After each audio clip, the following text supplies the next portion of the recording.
بسم اللہ الرحمن الرحیم۔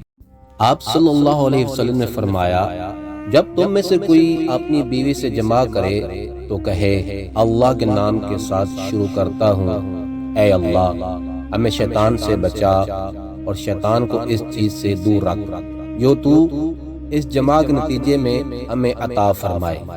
یہ دعا پڑھنے کے بعد جماع کرنے سے پہلے میاں بیوی کو جو اولاد ملے گی اس سے شیطان نقصان نہیں پہنچا سکتا۔ رسول کریم صلی اللہ علیہ وسلم جب قضائے حاجت کے لیے بیت الخلاء میں داخل ہوتے تو یہ دعا پڑھتے، اے اللہ میں ناپاک جنوں اور ناپاک جنیوں سے تیری پناہ مانگتا ہوں۔